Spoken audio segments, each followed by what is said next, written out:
Avant de commencer, j'aimerais vous demander une petite faveur. Je fais de mon mieux pour atteindre le cap des 1000 abonnés, un chiffre qui a vraiment beaucoup de sens pour moi. S'il vous plaît, appuyez sur le bouton s'abonner. Ce n'est qu'un clic, mais c'est une motivation énorme pour que je continue à faire des vidéos. Merci beaucoup. Bonjour à tous et bienvenue sur Royalty Now, où nous recréons des personnages célèbres du passé et parlons de leur histoire. Le sujet d'aujourd'hui est Alexandre le Grand, l'une des figures les plus connues de tous les temps. Nous parlerons de sa vie brève mais mythique, puis nous discuterons de son apparence avant de révéler de toutes nouvelles reconstitutions de son visage. Alors, commençons. Alexandre III de Macédoine, connu sous le nom d'Alexandre le Grand, est né à l'été 356 avant Jésus-Christ à Péla, en Macédoine. Son père, Philippe II de Macédoine, était un homme brillant qui aurait pu mériter le titre de grand à lui seul. Ses politiques ont conduit à la réforme de l'armée macédonienne, qui allait devenir l'une des meilleures armées que le monde antique ait jamais connues. Cette armée, associée à une diplomatie efficace et à des alliances matrimoniales stratégiques, a permis à Philippe II de faire passer la Macédoine de la quasi-insignifiance à la domination en moins de 25 ans. La mère d'Alexandre, Olympias, connue comme une femme excentrique et mythique, était issue d'une ancienne lignée noble d'Épire. Son amour pour Alexandre était indéniable, et elle montrerait maintes et maintes fois qu'elle ferait n'importe quoi pour son fils. Selon le biographe grec Plutarque, la nuit avant que Olympias ne soit sur le point d'épouser Philippe, elle rêva que son sein était frappé par un éclair qui provoquait une flamme se propageant loin et large. Olympias dirait plus tard à son fils que Zeus était celui qui lui avait rendu visite cette nuit-là, et qu'il était le véritable père d'Alexandre, qu'Alexandre était un dieu parmi les hommes. L'héritage d'Alexandre est rempli de choses comme celle-ci, d'histoires mêlées de légendes. Jusqu'à son adolescence, Alexandre a vécu la vie typique d'un noble macédonien. Il a appris à lire, à jouer d'instruments de musique, à monter à cheval, à se battre et à chasser. Mais quand Alexandre a eu 13 ans, son père a engagé un tuteur juste pour lui. Aristote, l'un des esprits les plus légendaires de tous les temps, serait l'homme que Philippe a choisi. Il enseignerait à Alexandre tout ce qu'il pourrait sur la philosophie, la morale, la religion, la logique et l'art. Son influence sur Alexandre serait immense. Aristote donnerait à Alexandre une copie annotée des œuvres d'Homère, et Alexandre serait vu en train de la lire partout où il irait pour le reste de sa vie. À l'âge de 18 ans, Alexandre combattrait aux côtés de son père contre Athènes et Thèbes lors de la bataille de Chéronée. Ce serait la première de nombreuses fois qu'Alexandre montrerait sa prouesse militaire.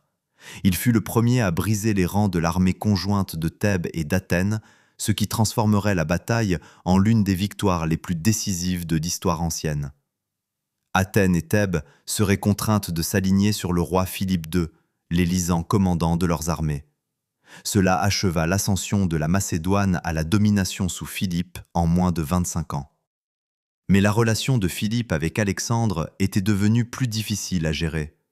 Bien qu'incroyablement influent pour lui dans son enfance, Alexandre était devenu un homme intelligent et ambitieux, digne du trône macédonien, et il commençait à remettre en question l'autorité de son père. Au cours des années suivantes, Philippe et Olympias traverseraient un divorce amer et jaloux. Et pour aggraver les choses, le roi Philippe était sur le point d'épouser une femme macédonienne nommée Cléopâtre. Cela ferait de tout enfant qu'ils auraient un Macédonien de pure souche, et il aurait une meilleure revendication au trône que le demi-grec, demi-macédonien Alexandre. Olympias, toujours protectrice de son fils, murmurait certainement des choses à l'oreille d'Alexandre pour semer le doute. Pourquoi Philippe ferait-il cela? Est-ce tout cela malgré elle et la revendication d'Alexandre? Lors du mariage du roi Philippe avec Cléopâtre, un Alexandre tendu entendit les mots qui confirmaient ses pires craintes et les murmures de sa mère. Le père de Cléopâtre, Attale, décida de porter un toast au mariage, exhortant tous les convives à prier pour un véritable héritier macédonien. Alexandre lança furieusement sa coupe sur Attale, le frappant droit à la tête, et s'écria « Qu'est-ce que je suis alors? Un bâtard ?» Le roi Philippe se leva de sa chaise, tira son épée et se jeta sur Alexandre. Mais avant qu'il ne puisse l'atteindre, il s'effondra en titubant sur une table. Alexandre et sa mère partirent en exil volontaire après le mariage. En réalité, Philippe n'avait pas l'intention de renier son fils. Il parlerait avec Alexandre et le convaincrait que ses craintes étaient toutes des absurdités. Alexandre retourna donc en Macédoine avec son père, mais les murmures de sa mère resteraient au fond de son esprit. Ce qui s'est passé ensuite est sans doute le moment le plus important de l'histoire enregistrée. En octobre 336, le roi Philippe était dans la capitale de son royaume, Égée, célébrant le mariage de sa fille Cléopâtre, la seule sœur de sang d'Alexandre. Philippe se rendrait au théâtre de la capitale pour accueillir les diplomates grecs à la célébration, mais au moment où il entrait, il fut violemment poignardé dans les côtes par derrière. Philippe II de Macédoine était mort, assassiné par la lame d'un Macédonien. Ce que nous ne comprenons pas, c'est pourquoi. Il y a des historiens qui disent que l'assassin, Pausanias de Hérastès, était l'ancien amant de Philippe, que Philippe avait quitté pour un homme plus jeune. Le crime était alors une affaire de passion et de vengeance. D'autres disent que l'instigateur est douloureusement évident. Olympias et Alexandre étaient ceux qui ont le plus bénéficié de la mort de Philippe. Quel que soit l'instigateur, il n'aurait jamais pu imaginer l'effet que cette nuit aurait sur l'histoire. Alexandre succéderait à son père, mais il serait confronté à des rivaux et des rébellions partout où il regarderait. Il devrait gagner son trône. Il ordonna l'exécution de quiconque qu'il jugeait une menace, y compris de nombreux enfants de son père issus d'autres mariages, et d'Attale, l'homme qui avait porté le toast au mariage de son père. Il écraserait les rébellions dans son royaume, allant même jusqu'à brûler complètement Thèbes.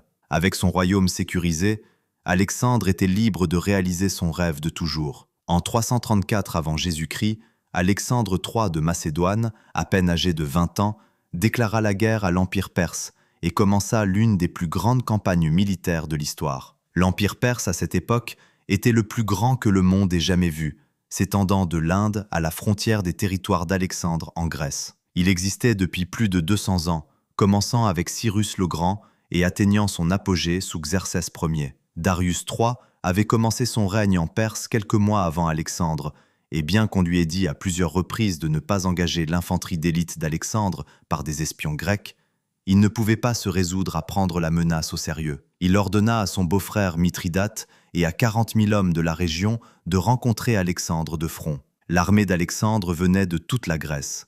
Ils parlaient différentes langues, avaient différentes tactiques, et se battaient même entre eux avant que beaucoup d'entre eux n'aient du mal à respecter un jeune roi macédonien. Mais il leur prouverait bientôt sa valeur. Lorsque l'armée perse rencontra Alexandre pour la première fois au passage du fleuve Granique, dans l'actuelle Turquie, il était évident pour tous qu'Alexandre était en infériorité numérique. 18 000 soldats contre la force perse beaucoup plus nombreuse de 40 000. Mais être en infériorité numérique ne signifiait rien pour Alexandre. Tout dépendait de la valeur de chaque homme.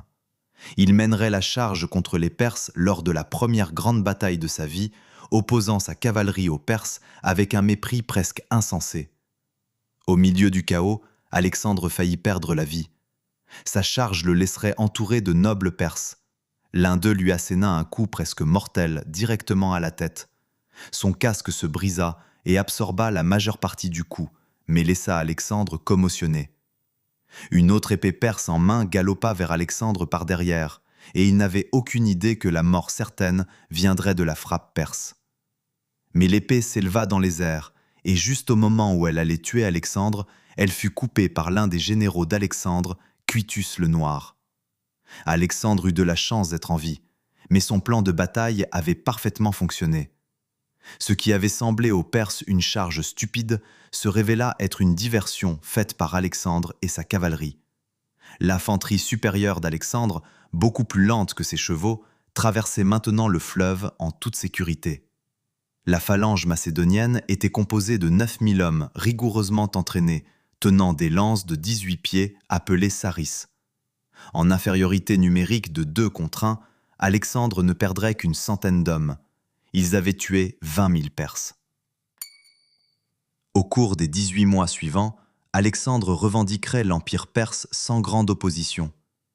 Ce ne fut que lorsque l'armée d'Alexandre traversa la Syrie que le roi Darius se révéla. Les sources anciennes indiquent que 100 000 forces perses se tenaient entre Alexandre et Darius. Ce sont des moments comme ceux-ci qui vous font comprendre pourquoi il est appelé Alexandre le Grand, massivement en infériorité numérique et piégé sans nulle part où fuir, mais il n'y eut aucune hésitation. Alexandre chargerait à nouveau l'armée perse de front. La vitesse et l'audace de la charge d'Alexandre briseraient presque immédiatement la ligne droite perse. Alors qu'il tourne ses yeux vers le champ de bataille, il voit que son infanterie est désorientée en traversant une rivière et qu'elle subit des pertes de l'énorme force perse. Alexandre charge immédiatement l'arrière de l'armée perse, attaquant ses hommes, et à son arrivée, les Perses sont forcés de lui faire face et de se défendre. Son infanterie a le temps de se reformer et de recommencer à traverser la rivière, et les Perses commencent à paniquer. Les forces d'Alexandre, en infériorité numérique de 2 contre 1, ont déjà fait basculer la situation. Alexandre scanne le champ de bataille à la recherche de son rival de longue date, Darius. Il ne lui faut pas longtemps pour le trouver, et il charge. Lorsque le roi Darius réalisa qu'Alexandre venait droit sur lui, il quitta le champ de bataille et s'enfuit. Une grande partie de son armée tenterait de faire de même, et la bataille se transformerait rapidement en un massacre. 40 000 Perses perdraient la vie lors de la bataille d'Issos. Ce serait le début de la fin pour l'Empire perse. Dans sa panique pure, Darius avait laissé derrière lui sa mère, sa femme et ses 2 filles. Elles deviendraient les prisonnières d'Alexandre, mais il les traiterait très bien néanmoins. Les femmes furent obligées de suivre les armées d'Alexandre en Égypte, où il passerait les 2 années suivantes. Alexandre serait accueilli à bras ouverts par le peuple d'Égypte en tant que roi et libérateur. Il serait nommé pharaon peu après son arrivée et en viendrait à respecter profondément la culture et la religion égyptienne. Il restaura des temples tombés en ruine sous le règne perse et construisit même de nouveaux monuments aux dieux égyptiens. Avant de quitter l'Égypte, Alexandre créa la ville d'Alexandrie, qui deviendrait l'une des plus grandes villes du monde antique. Alors que les armées d'Alexandre marchaient de retour en Perse, il reçut une lettre du roi Darius. La lettre exigeait qu'Alexandre libère sa famille. Darius déclara qu'il y avait autrefois eu une amitié entre leurs royaumes, mais qu'Alexandre l'avait ruiné. Il prétendit n'avoir combattu Alexandre que parce qu'il avait traversé le territoire perse, mais leur combat pourrait maintenant être terminé. Le roi Darius serait prêt à lui pardonner, de roi à roi, s'il lui rendait seulement sa famille. Alexandre lui enverrait une réponse cinglante. Dans la lettre d'Alexandre, il rappellerait à Darius que les Perses avaient incendié Athènes. Ils avaient financé les ennemis de la Macédoine. Ils avaient retourné les alliés de la Macédoine contre eux. Et enfin, Alexandre blâmerait Darius pour la mort de son père. Il prétendait maintenant punir Darius pour ses agressions envers lui. À l'avenir, chaque fois que vous communiquerez avec moi, adressez-vous à moi en tant que roi d'Asie. Ne m'écrivez pas comme un égal, mais exposez vos demandes au maître de toutes vos possessions. Sinon, je vous traiterai comme un malfaiteur. Si vous souhaitez revendiquer le titre de roi, alors tenez bon et battez-vous pour cela. Ne prenez pas la fuite, car je vous poursuivrai partout où vous serez. En moins d'1 an, Alexandre vaincrait décisivement Darius à la bataille de Gaugamel, mettant fin à l'Empire perse et prenant le contrôle de tous ses territoires. Quand Alexandre entra dans la légendaire ville de Babylone, il fut absolument enchanté. Il vit